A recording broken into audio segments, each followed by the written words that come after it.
environment. From IT and marketing to sales and finance, we're looking for talented individuals just like you. Apply today at sandhills.jobs and take the first step towards an exciting future. That's sandhills.jobs. Don't wait, apply now. Are you looking to upgrade or improve the garage door on your home? This is Cameron Hall of Doors Plus. At Doors Plus, we guarantee to offer a wide selection of options from 5 leading garage door manufacturers as we deliver a free estimate, exact measurements, and rapid installation with a 3 to 5 week time frame. When you choose Doors Plus for your residential garage door needs, you'll work with our experienced technicians and be ensured that your new door seamlessly complements your home. Give us a call at 402-590-5800 or visit us online at doorsplusllc.com. Doors Plus, garage doors and more. 93.7 The Ticket, Fox, KFXL weather. Brought to you by Bryant Air Conditioning, Heating, Electrical, and Plumbing. The Lincoln forecast for today, we'll see mainly sunny skies with breezy northwest winds and a high around 51. Tonight, partly cloudy with a continued breeze in the low near 24. And tomorrow, we'll see partly sunny skies will be breezy with a chance of flurries late and a high near 39. I'm meteorologist Kyle Fletcher for 93.7 The Ticket and theticketfm.com. League One Volleyball is coming to Omaha this January. Featuring Olympic medalist Jordan Larson and Justine Wong-Arantes, Love Omaha Volleyball is Omaha's newest pro team. The inaugural season will showcase some of the world's best volleyball players, from medalists to NCAA champions and international superstars, with the action kicking off on January 24th at the Liberty First Credit Union Arena. Visit lovb.com for more information and to purchase tickets. Volleyball is the next major league. Perch Merch is your one-stop shop for all your printing and promotional needs in Lincoln, Nebraska. They specialize in screen printing, embroidery, vehicle wraps, window wraps, print collateral, promotional products, and signage. At Perch Merch, they are committed to delivering high-quality products and exceptional customer service. Their experienced team of designers and printing professionals will work with you every step of the way to ensure that your vision is realized. Call for a quote today at 402-217-5212 or go to perch-merch.com. Raising little ones is a big job, and you do your best to give them a good start every day. That means making sure they're well cared for while you're apart. You work hard, but it's not always easy to make ends meet. There may be help. Find out if you qualify for Nebraska's Child Care Tax Credit for working parents. You could be eligible for a credit of up to $2,000 per child on your next tax return. Learn more at nebraskachildcaretaxcredit.org. Brought to you by First 5 Nebraska and Nebraska Children and Families Foundation and aired by the Nebraska Broadcasters Association and this station.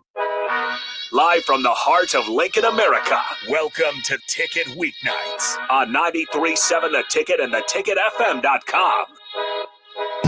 Welcome into this Ticket Weeknights here on a Monday. As always, we're kicking things off with the Husker Football Hour. I'm Austin Norman with you at 1040 O Street. 402-464-5685 is the number to our Sartor Heyman Jewelers text line.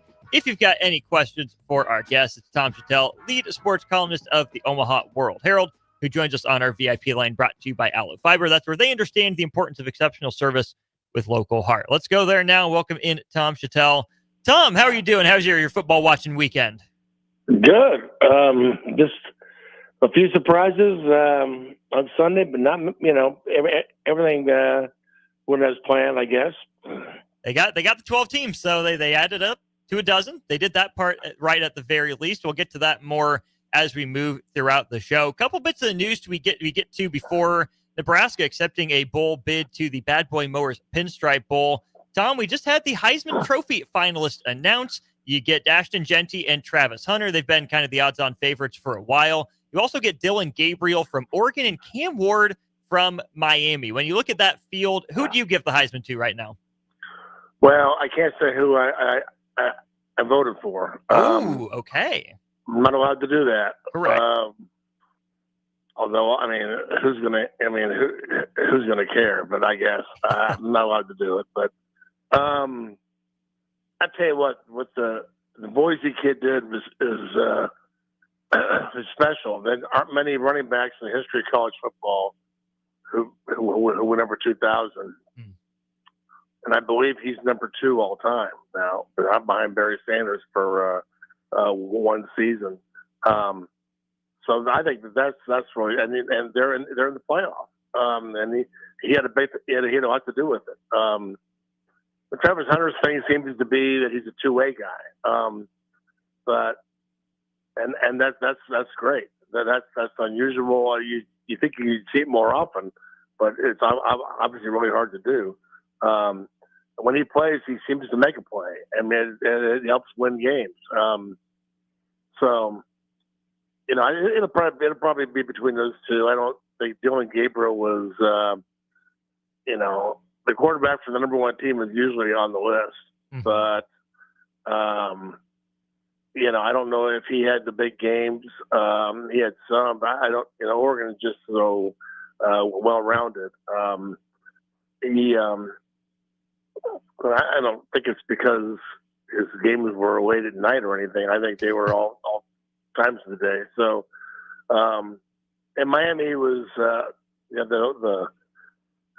the losses to Georgia Tech and Syracuse at the end probably hurt Cam Ward a little bit. So, I guess we'll find out Saturday night, right? That we will. I apologize. I promised I wasn't trying to get you in trouble. I neglected to remember that you were a Heisman voter. It's nothing personal. I'm sorry, Tom. I've been voting on it for over 40 years. And they want to take it away now, that's fine. We can let somebody else do it. I'm not worried about it, but I understand. I think it's kind of crazy. We used to write columns. It was the easy column for the college football writer to do here's how I voted for the Heisman column. And it didn't hurt anybody. I don't know what's that going to do to the votes are in. And they're being counted. It's not going to change anybody's vote.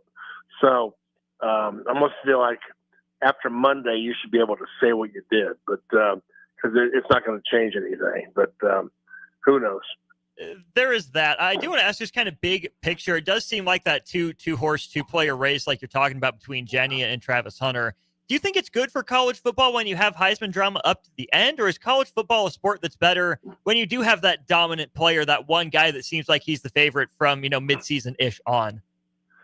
I hate to say this, but it's been this way for a few years now or more. I don't think the Heisman is as big a deal as it used to be. I don't think anybody really they pay attention to it, but and now with the playoff is overwhelming everything. So, but the Heisman hasn't been a big deal for a while, in my opinion. It's it was always something that was hyped up, and I just think it's just kind of folded into the background a little bit, and over the years. So, is that a product of the playoff era? Is that just kind of how sports is moving, where these big awards mean less, or is this a college football problem?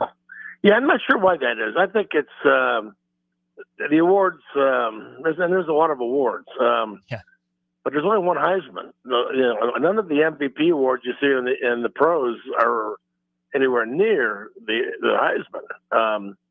It's a very exclusive club, and once you win it, you're Heisman Trophy. That's part of the first sentence whenever they talk about you. Heisman Trophy winner, this and so. I just think it's kind of lost its luster a little bit. Maybe it's a question for somebody else, but that's my observation anyway. I'm not sure, but I think the playoff is not going to overwhelm everything, and I think it's a problem for the NCAA volleyball Final Four next week. I mean, it's going head to head, maybe not on the same nights, but everything next week is going to be pointed toward the 4 campus games, and it'll be on ESPN all week. It's going to be on every radio show. Everything will be talked about will be the playoff, and it's going to be that way for about a month. It's going to go a month until I believe the championship game is January 20th. Yeah. And so we're going to be, and it's just spaced out just enough to keep everybody going. After that, after next week's playoff round, you've got Christmas, and then you've got New Year's Eve, the four playoff games and bowls, and then you go from there. It's just it's just going to keep going. So it's fun. I love it. I think everybody is going to be excited about it. But the other stuff, the bowl games to me are going to be shoved more in the background. And I think the thing that really hurt the bowls is the transfer portal. Is going to kill some teams. I think this year is maybe a little bit different because of the roster limit. We're seeing more people in the portal as teams try to cut down. But I just worry some of these teams are going to look way different than they did during the season. And what will that do to the bowl attendance? People, and the TV ratings. I mean, bowls right now are already TV shows, basically. I mean, ESPN would show them, even if the stands were empty, they wouldn't care. They want, obviously, somebody to be there. But these are all TV shows now. So will anybody watch if so-and-so's quarterback is not on the team, not playing, or running back's gone? I thought about that with Emmett Johnson yesterday. Before he came back, I'm like, well, Nebraska's running game was going to look a little different now. So now it won't, thank goodness. But yeah, so I think the Heisman is just going to fold into the whole background of it's all about the playoff, and it's going to be fun to see where it goes. In that case, should we hold off on Heisman voting until after the playoff? Or are you okay with the timing of it still? No, it's some people have said they should have voted on the Heisman after all the games were done. You're right. I'll never forget the 96 Fiesta Bowl after Tommy Frazier had his run. Yeah. Where and by the way, Tommy hates that run. He hates it. He doesn't. He said it. He said the Florida players quit. He said people always ask him about the run, and it just doesn't. He doesn't respect it because he said those guys quit. His favorite play happened against Colorado that season. But in any case, after Frazier made that run and he was playing great in the Fiesta Bowl, the win over Florida, I go back into the back of the press box. You got a pop or something, and 2 or 3 or 4 people come up to me right after that and say, God, I wish I voted for Tommy Frazier. I should have voted for him. He's the best player. I said, yeah, I know. But 95, it was a tough year to be a Husker because of the Lawrence Phillips stuff. Just the way Osborne handled it, media people were angry at Nebraska. And so I think they took it out on Tommy. Not that Eddie George wasn't a great player, but he wasn't the best player. So yeah, I think, yeah, I've always used that as my example.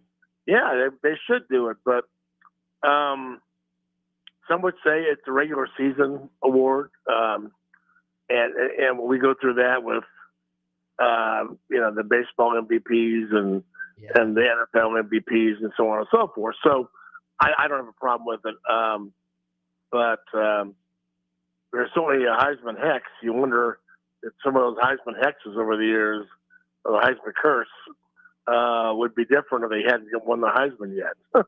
So who knows? I still see Vinny Testaverde's interceptions against Penn State after winning the Heisman. So, but no, I think that's a great question.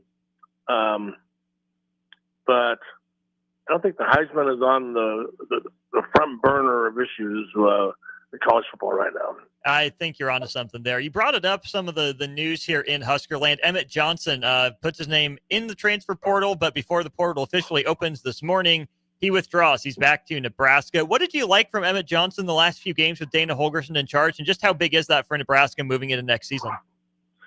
Yeah, I like him getting past, throwing passes to him and letting him run in space. And I like, I thought the blocking, and for whatever reason, was better when Holgorsen got here. And I felt like there were holes to hit, And Emmett Johnson he hits them faster. He makes people miss. He's juking and he's running, with authority. He's not dancing around. He's going. So I think they're just scratching the surface. I really think Holgerson is going to turn up a whole bunch for next season. It'll be interesting to see. Now, we've been hearing about all these guys leaving Nebraska. Much more today. But I'm anxious to see when they start coming in, who they're going to get, and the wide receivers at Kentucky are on everybody's list right now. So they come to Nebraska. So Nebraska's hiring their receiver position coach in Kentucky. So it'll be. Funny thing, right? He's out and then he's back. I wonder how much money that took. Everybody's kind of cynical about that, but that's what we're all talking about: money, money, money.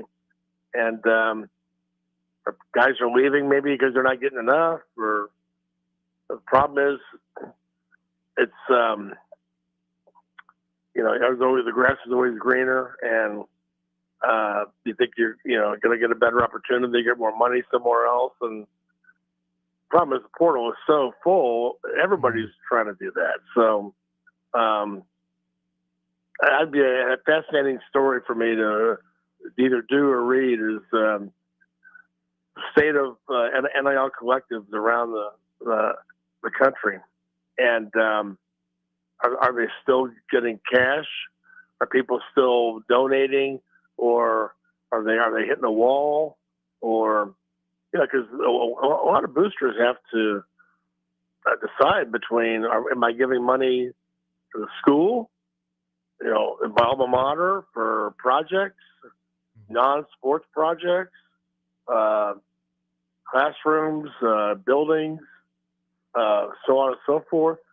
Or am I going to give to the General Athletic Fund, or am I giving it NIL? They only have so much money. So, and NIL has to hit the wall at some point. Maybe not, but a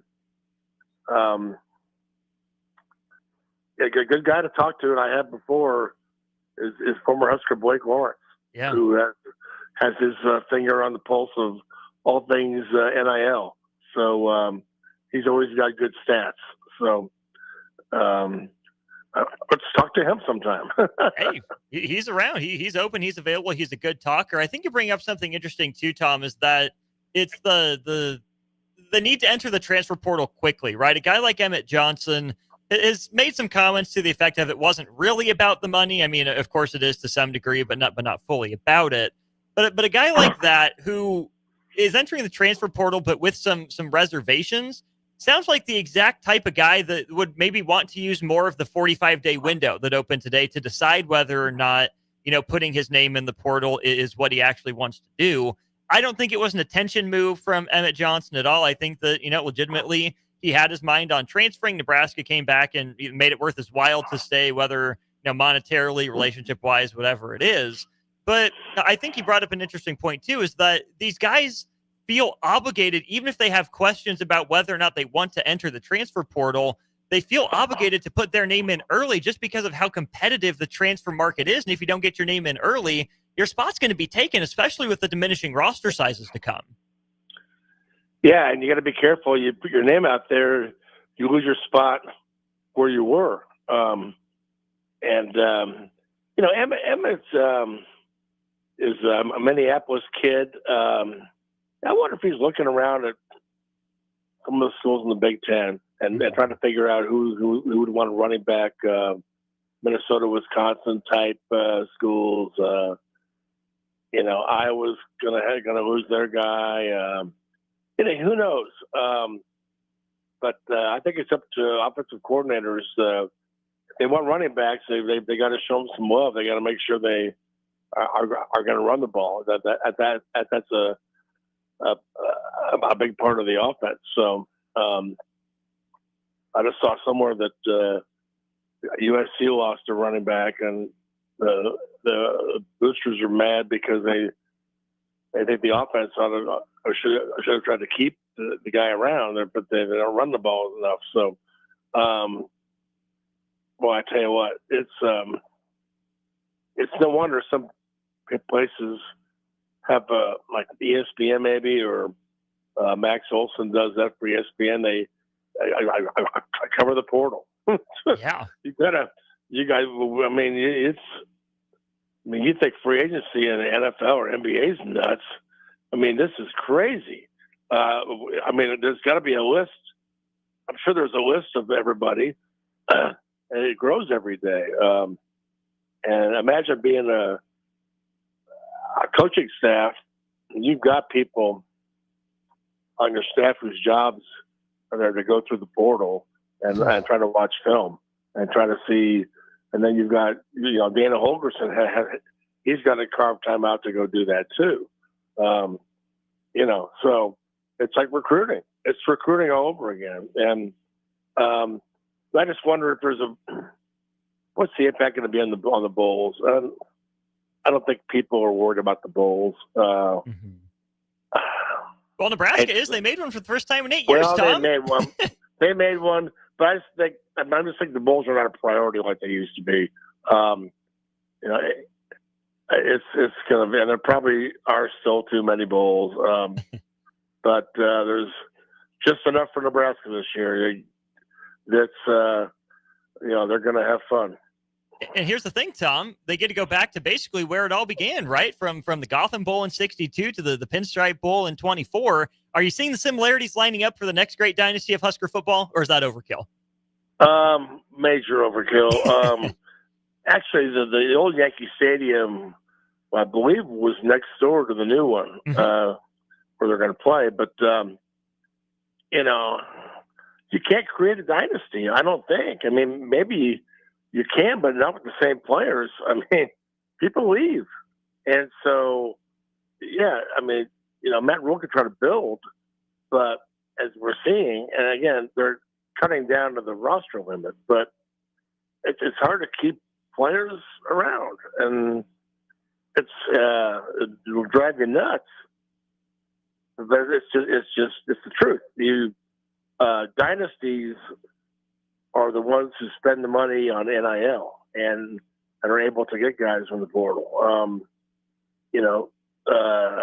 We've seen the Georgia dynasty that's hanging on. They weren't great this year. They played great Saturday, but there aren't many of these things around anymore. And Alabama's I got to get it together now to try to save that. Oregon does a great job. Oregon's been good every year. But it's, you see other, Indiana came up, Colorado came up, Arizona State's up. You see Penn State has been there pretty much every year. But yeah, dynasty, it's, I don't know. I think the dynasty for Nebraska would be to try to go to a bowl every year. And I don't know if you're going to win the conference or you're going to go to the playoff. You might go to the playoff once every 10 years or whatever. Now, if they really get it going, they could be in that contenders pool, every once in a while. But it's just going to be hard. And then we saw how hard it was this year. And they're going to tweak it. And it had nothing to do with Alabama's non-conference schedule. I wish they'd stop talking about that. You can't lose conference games to teams that are 6-6, and but anyway, it's I think the dynasty thing. I think we'll need a different definition from Nebraska. That's okay. Get to a bowl every year. That'll be a dynasty. I like where you take that. Let's go to break. Let's talk about, are there dynasties in the making by that new definition? In the first 12-team college football playoff. We had a great championship weekend. We got the 12-team field. We'll talk about the Husker bowl game and the college football playoff. More with Tom Shatel of the Omaha World Herald on the other side. You're counting on your team to win, so why not prove it? By placing your bets at Warhorse Sportsbook. Their win is your win. Put your money where your mouth is on nearly every sporting event. Use the Warhorse app to check odds and build your bets before placing your wagers in person at Warhorse Casino, including live in-game betting. No bets, no glory. Wagers may only be placed on Nebraska-based teams when played outside the state of Nebraska. Must be 21 or older to gamble. Gambling problem? Call 1-833-BET-OVER. Hey, it's Chad with Nutrition Authority inviting you to stop in and check out the #1 selling complete post-workout product, CPR. CPR is ideal for anyone who works out, exercises, or competes and wants to maximize results. CPR can only be found at Nutrition Authority. Stop in today, try a free sample, or visit us at mynutritionauthority.com. Fall is here, which means it's time to dive into a new lineup of autumn flavors at Wings & Rings. Your home away from home during football season. Their all-star lineup of wing sauces is adding 2 new impact players, curry garlic and pumpkin chili.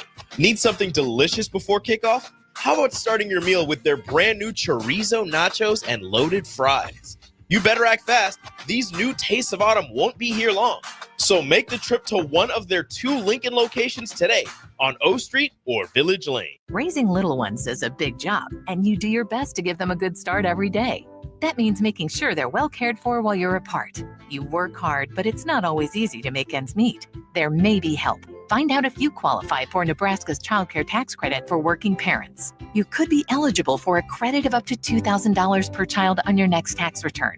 Learn more at nebraskachildcaretaxcredit.org. Brought to you by First 5 Nebraska and Nebraska Children and Families Foundation and aired by the Nebraska Broadcasters Association and this station. What a day. I could sure use an afternoon pick-me-up.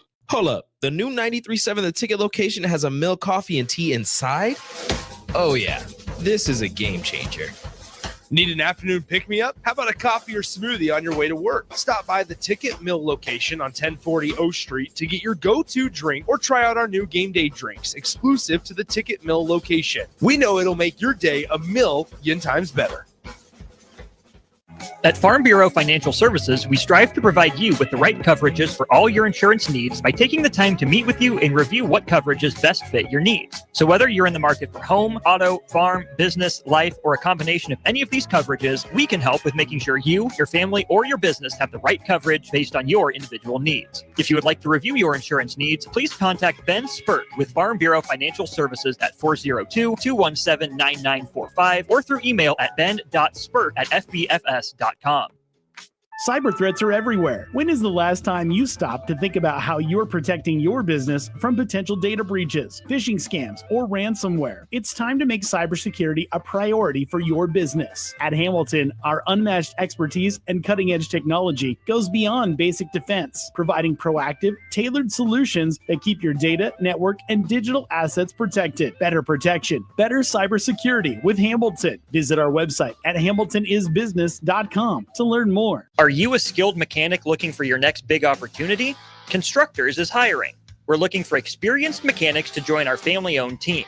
We offer competitive wages, great benefits, brand new service trucks, OEM-level diagnostic software, and career growth opportunities. Positions include lead and A-level mechanics for our shop and multiple field technicians. If you're driven and ready to grow with a company that's been around since 1908, apply today at constructorslincoln.com. Back to the Ticket weeknights on 93.7 The Ticket and theticketfm.com.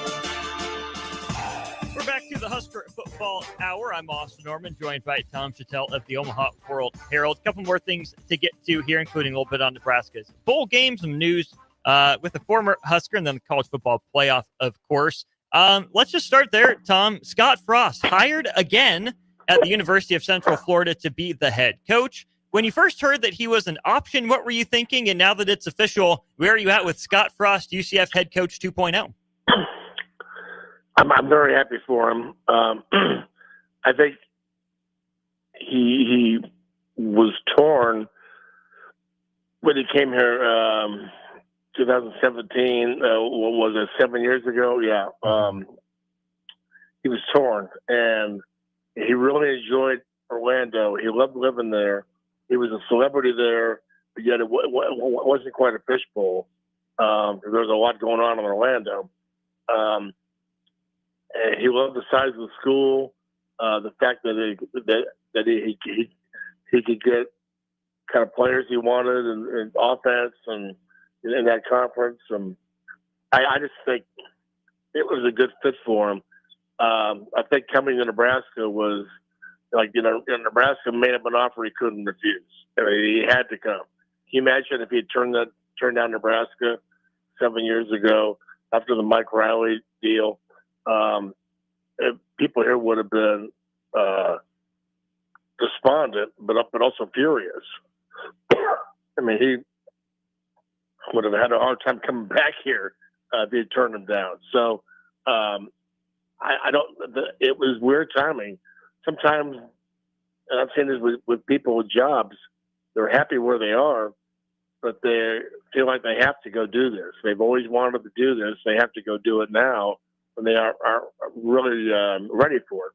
And he wasn't ready for this job. I don't know. It takes a special coach to come here and handle all the demands, the pressure, the fishbowl. And Scott had double pressure because he was Scott Frost, and people expected great football right away. And he wasn't ready for the Big Ten. The Big Ten is dull, but it's a shocker once you get into it. When you get in the middle of it, it's like, oh, good God, what is this? It's and so he and his staff wasn't really a Big Ten staff, and he was trying to run the Oregon thing here, and he needed to be physical, and and then they lost a lot of close games, and COVID was in the middle of it, and Adrian Martinez would get hurt,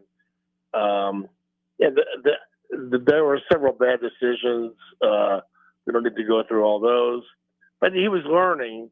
He'd been a head coach 2 years at UCF. He didn't have to really develop a program. I mean, because he inherited George O'Leary's team, and they were very disciplined, and they had a very good program. So, I'm not saying it was easy to go undefeated there, but he certainly he did not have to build a program there. So it was, and then he comes out and says, they better get us now because we're going to be, this and that. And everybody in the Big Ten wanted a piece of him. So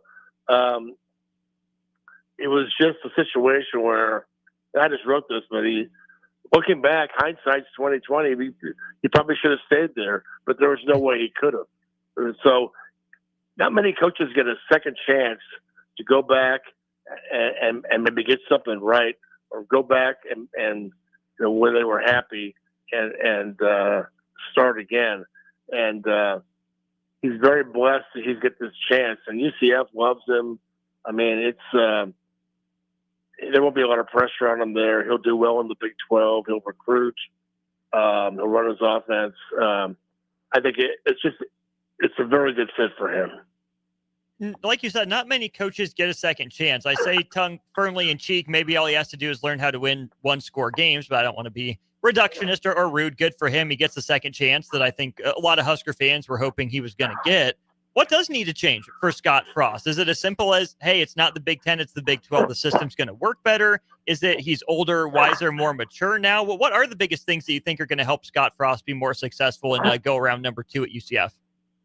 Well, just not being in the fishbowl, I think it impacted him. You remember his first press conference, he told the media, and really there weren't a lot of smiles at that press conference. He told the media, anybody who tries to talk to my family is in trouble, so he was already worried about the fishbowl. I mean, Larry and Carol Foster were both legends and both accessible, back in the day. And they were always willing to talk. And I think maybe he was talking about his wife as well, but she showed up at the press conference yesterday. So, I think it's just a different scenario, a different atmosphere at UCF. And, the irony of it is, he's a Husker for life. He grew up here. He knows the ins and outs of the program, but he's a better fit at UCF. There's probably irony there somewhere. I'm sure there is. You also mentioned that, hey, he tried to run the Oregon stuff in the Big Ten. Didn't work 5 years ago, but hey, it worked this year, Tom. Oregon, an undefeated run through the Big Ten. Different Oregon, right? Not Chip Kelly's Oregon, right? Irony is definitely the word that comes to mind there. What do you make of the Ducks' run in the game that Penn State gave them on Saturday? Well, the Oregon stuff is the Chip Kelly stuff, and that's what Scott was, Chip Kelly was not. They had certainly a quarterback who could run the ball, but it was not a physical situation. Dan Lanning is our old school guy. He's from Kansas City. He grew up there. He's in the SEC for a while. He's coached at different places. He's kind of an old school ball coach. He likes to get after it. His attitude is very aggressive, but they'll hit you. They run the ball. It's not a situation where they're just throwing it all the time. So it's a different Oregon. It's an Oregon that is going to fit better in the Big Ten. Now the Big Ten is changing. I'm not sure what the Big Ten is anymore because you've got throwers, you've got people that are going to play all kinds of different ways. So it's become sort of a melting pot league of all these different styles. So I think Oregon, they've got talent, right? They got speed and talent. Oregon is what the Big Ten never knew it could be. It never knew it. Ohio State always had speed and athleticism and playmakers lined up, but nobody else in the Big Ten seemed to be able to do that. Michigan once in a while, Penn State once in a while, but I think it's Oregon's going to change the league. I think who the people at the top of the league will change the league. People will try to be like them. That's why it's been everywhere, and so I do believe Oregon will change, and USC will probably change coaches at some point, and they'll be trying to find a guy who could do what Oregon's doing, especially winning like that. So, it's an interesting thing. Wisconsin tried to throw it and be modern, and that didn't work. So who knows what they're going to do now? But you've got different offenses now that are trying to throw it. Indiana threw it, so it's not just run the ball all the time.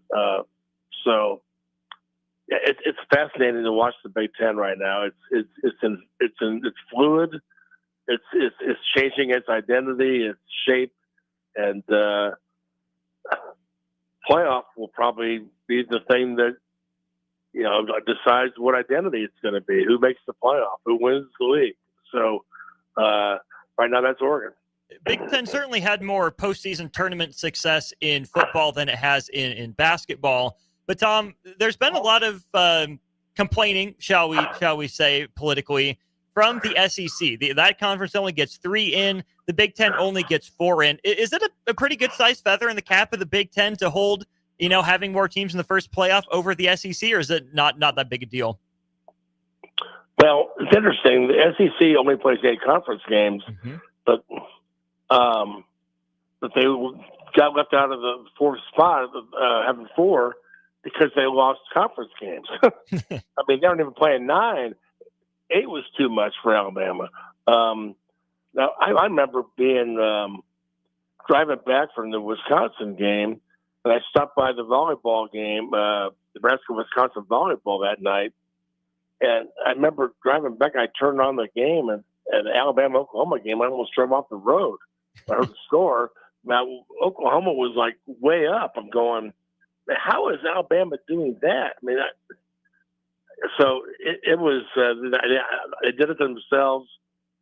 Do I think, I mean, and I get tired of the ESPN narratives and all the people and with all their, this is the way college football is going. And they're saying that, well, if you don't put SMU in the playoffs, this is after the game Saturday night at the ACC game, if you don't put SMU in the playoff, it's going to be an indictment of conference championship games, and they'll probably go away, and they won't mean as much. But that isn't the playoff committee's problem. They're not worried. They shouldn't be worried about what's going to happen to the conference championship games.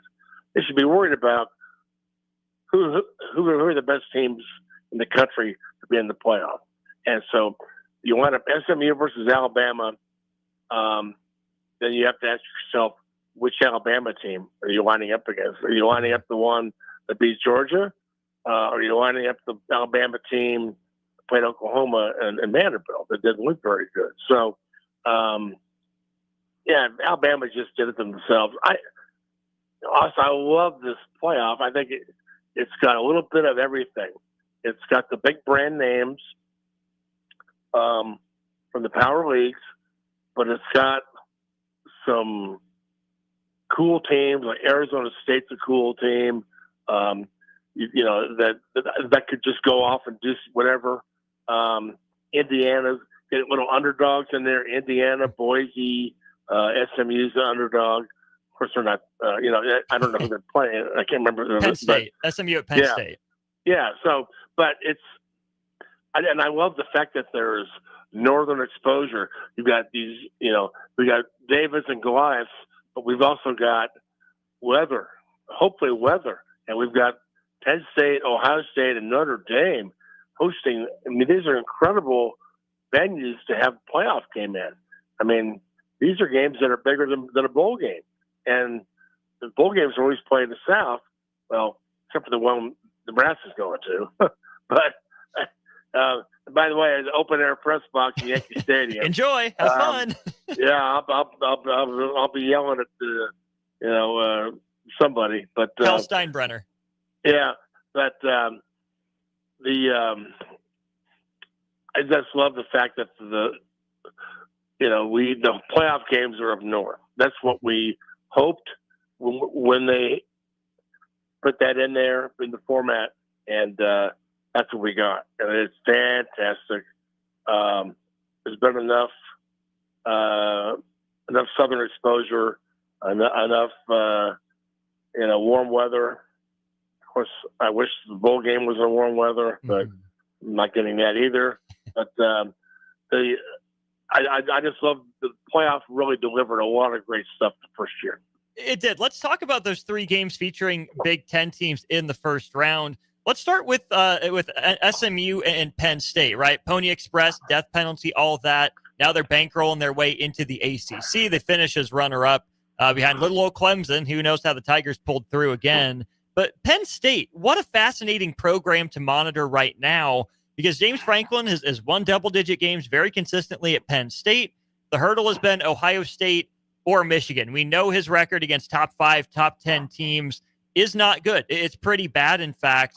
Penn State's a deserving playoff team, and Tom, I think I like their path generally speaking, but do you have any confidence in Penn State under James Franklin being able to make the run that their talent level indicates they might be capable of? I've talked and heard some Penn State people talking about this year, that if Penn State could, I can't win the big one, whatever.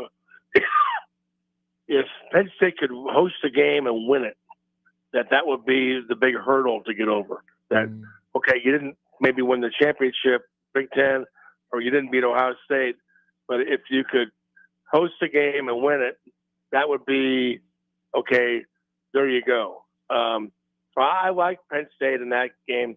SMU's a fun underdog. They move up and down the field. But interestingly, Penn State was scoring with Oregon the other night. They were getting after them, and they almost kept up with them. They almost got them. The Oregon just had a little bit more at the end, but Penn State's offense was doing okay, and they did okay when they were at USC. I think the Ohio State game is this sort of mental block in their head or something. They didn't look very good in that game. So, but I like them in that game. I think that's going to be fun. I like watching Indiana go up against really good teams because Indiana's got this coach, and now he's in this mode where he's defying the committee, and why didn't we get the home field when actually some people are going to say, well, why did Indiana and why did Texas even get in? They didn't beat anybody all year. So I like the fact that he's trying to turn the tables and what kind of his team likes to attack and be the aggressor, and they got the chip on their shoulder, and they have to go to Notre Dame. It's in the same state. Notre Dame's playing really well right now. So that's a real intriguing game, and I guess it's the Friday night game. That'll be fascinating. And then Ohio State is the big one of the weekend. SEC at Big Ten, whatever weather we get. But the fact that they had to, when they were talking yesterday on the playoff show about, I don't know, maybe Ohio State would be better off on the road because their fans booed the last time they were home, and they don't like Ryan Day. They're going to be all over him. Anytime they make a mistake, they're going to be all over him. It won't be a very fan-friendly atmosphere for the home team, maybe. So I think that's it. Really, really fascinating. Would they change coaches if they lost that game? I don't think anything can be off the table. I mean, I don't know, but I don't think so. But here's Ryan Day going from one pressure cooker to the other, Michigan and now playoff at home. Fascinating. That'll be the game of the week to watch, I think. And Tennessee, which Tennessee we're going to get? If it's a good one, they can beat Ohio State. So fascinating stuff. I'm really excited. I don't think there should be first round buys though. I don't think there's no NCAA sport. Or I was corrected on this. The wrestling, NCAA wrestling, individual wrestlers can have buys, but no team sport in the NCAAs, not baseball, not volleyball, not basketball. Nobody has a first round buy. So what we don't need it for this either. And the other thing we don't need rankings every week. Thank you. We just show it once, like they do in basketball. They give a little snapshot. Basketball committee. Here's early February. Here's our top 16 seeds as we speak today, and we'll see in about a month. And when it's time to tell you who made the tournament, I think football should do the same thing. Instead of saying, well, in the conference championship games, it won't matter because nobody can move up or down, or just like, don't even say that. It just anyway. So that's my that's my take on all that stuff. And who knows? I mean, we'll see some changes next year, but first year is gonna be fun. I can't see, but I can only assume you're standing on a pristine soapbox after that, and I agree with pretty much every word. Well, I'm full of hot air and opinions, and I'm not afraid to share them. So we appreciate that. On that topic, obviously we're not going to downsize to an 8-team playoff, right? I think that would have been the next logical step, would have been to prevent those first round buys, but nope, we skip straight to 12. Do you think 16 teams is 5 years away? Is that a safe estimate? There's talk that it might be 14, and the SEC might be in the mood to do that soon. I've heard that there's something in the contract where the SEC and Big Ten can expand it. Why they had that in the contract, I don't know. Why did they give them that power? But certainly they it's no secret they have power. But 14 would mean playing games? I don't know. See, I'd be in favor of taking away the conference championship games, and I get it. You have to have a conference champion. How would you decide it? But I don't think half of them don't mean it as much anymore because, the Big Ten and SEC, both teams were in. So I'd take away the conference championship games and add a weekend, add more campus games. And that's the other thing about Bob. So I'd probably go to 16. That's the thing about not having the first round buys. You add 2 more campus sites. I don't know what it would be, what it would have been. I guess 12 would have been at 1. So who was 12? That was Clemson sneaking in as the ACC champ. Clemson would have been in Oregon. Number 2 was Georgia. Yep. So I don't know who was 11. That's SMU. SMU would have been at Georgia. I guess with Boise, I don't know if you could. Boise, Indiana, potentially, in Arizona State. In Arizona, yeah, I don't know. That's fascinating. I don't know if there's a movement to take away the automatic bids and just seat everybody, and whoever the top 4 are the top 4, and they're not automatically in there by ASU or by Big 12 or ACC or the Group of 5. But of course, the people that want to do that are in the SEC and the Big 10 because they figure they'll get the top 4 right there. But I don't know. I think it'd be hilarious to see somebody have to go to Boise and play. One of the big boys. I just. And then this is a dynamic we don't get in basketball. We don't get the home field or home court in basketball. The NCAA tournament is neutral. So a lot of these upsets, the Cinderella stories, the marches through the tournament happen when it's neutral. So could that happen in football when it's not neutral? I mean, that's fascinating. I really think that you could have a Cinderella go through it. I don't think the top of college football is that great. It's not dominant. It's just very good.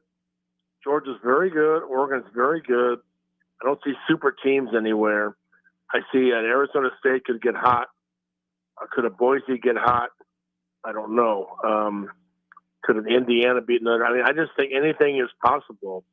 I don't think it's a situation like we used to have, in the days of the AP and the UPI polls where it seemed like the top 2 or 3, last several years, Alabama and Clemson were better than everybody. So I don't think we have that anymore. I'm not sure because of the portal we're going to have it again.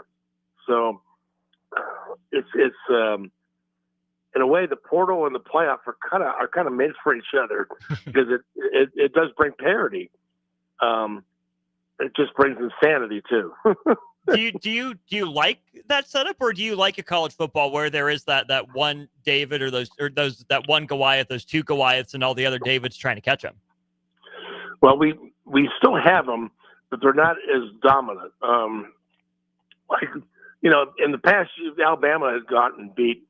You just say, well, there's no way they'll ever get beat. Or Clemson for a while was and Georgia a few years ago. Well, there's no way they'll ever get beat. Now you wouldn't say that. You would say, we've seen Georgia lose to Ole Miss. We've seen other teams. Oregon didn't lose, but they certainly had some games where they weren't blowing anybody out. So I like having the brand names. I like bowl games where the big boys are playing each other. I like to have a couple underdogs. I don't think a bunch of underdogs is necessarily good, but I think people really like to watch the powers. I guess the good thing about the game maybe is you see more powers now. Maybe you see more teams capable of having that kind of year. I'm really fascinated to watch Arizona State. Somebody get on a heater. Somebody just get, just catch fire and win everywhere every week. And boy, you're nervous playing them because they got nothing to lose. They got a chip on their shoulder, and they're coming at you. And could that happen? I don't think Boise's that kind of team. I think Arizona State is definitely that kind of team. Indiana, I think they pushed around some teams in the Big Ten who weren't all that. And certainly Nebraska didn't play their best game against them. Michigan narrowly beat Indiana. Ohio State handled them. So I don't know if they're that kind of team. I don't know. I saw somebody today pick Tennessee to play Georgia in the final. I think I'm gonna take Texas to beat Oregon. Ooh. and have a third Texas Georgia game. There you go. That's a good spot to end this conversation off on. We get games next week. I'm sure we'll talk a little bit more about those. Probably a little bit more transfer portal in Nebraska at Boston College prep as well. Tom, as always, it's been a fun hour. Appreciate it. Have a good rest of your week. I talk so much it goes fast. Thanks. That's Tom Shatel with us on our Aloe Fiber VIP line. Aloe Fibers, where they understand the importance of exceptional service with local heart. For Tom, I'm Austin Norman. Don't go anywhere. We got more Ticket Weeknights coming your way just after this.